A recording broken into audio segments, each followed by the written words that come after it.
রাজ্যের ওবিসি কেসের আপডেট সবচেয়ে বড় আজকে যেটা এসেছে সেটা হচ্ছে যে 22শে মে 2024 আমাদের কলকাতা হাইকোর্ট যে জাজমেন্ট দিয়েছিল সেটাকে চ্যালেঞ্জ করে, যেখানে বলা হয়েছিল যে 12 লাখ ওবিসির যে সার্টিফিকেট সেটাকে ক্যান্সেল করার যে রায় সেটাকে চ্যালেঞ্জ করে সেটাকে 6 জানুয়ারি অবনী কুমার কিন্তু সুপ্রিম কোর্টে একটা পেটিশন করেছিল, যেটা জাস্টিস বি আর গাভাইয়ের বেঞ্চে যেটা শুনানি হওয়ার কথা ছিল। এবং সেটারই একটা বড় আপডেট উঠে আসছে কি না, সেখানে দেখো 3টে পয়েন্ট এখানে বলেছেন।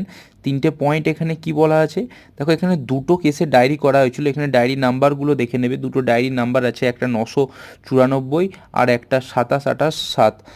তো এই দুটো মামলা সেখানে করা হয়। সেখানে কি আপডেট উঠে আসে, সেখানে সুপ্রিম কোর্ট দেখো এখানে 3rd নাম্বার পয়েন্টে বলা আছে, we are not inclined to interfere with impugned জাজ and order pass by the high court.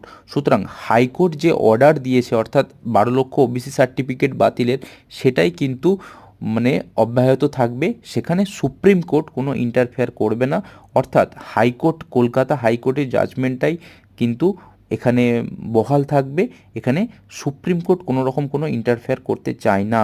সুতরাং 18ই ফেব্রুয়ারি যে মূল মামলা, সেটার ভবিষ্যৎ কী হতে চলেছে এবং রাজ্যের যে সমস্ত রিক্রুটমেন্টগুলো বন্ধ আছে, ওবিসি ক্যান্ডিডেটরা যেমন টেনশনে আছে সেরকম বাকি ক্যান্ডিডেটদেরও রিক্রুটমেন্টগুলো বন্ধ আছে। সো একটা বিরাট বড় একটা আমাদের রাজ্যের যে রিক্রুটমেন্ট প্রসেস একটা হল্টের মধ্যে চলছে। সুতরাং নেক্সট ফিউচার আমাদের ওবিসি ক্যান্ডিডেটদের কী হবে সেটাই একটা দেখার। তো সমস্ত রকম ওবিসি ক্যান্ডিডেটরা তোমরা অবশ্যই ফর্ম ফিল আপ করো, তোমাদের ফাইনাল জাজমেন্টের উপরে ডিপেন্ড করবে। এই ধরনের আপডেট পেতে অবশ্যই বিডাব্লিউ চ্যানেলটা তোমরা সাবস্ক্রাইব করো, টেলিগ্রামে যুক্ত হও।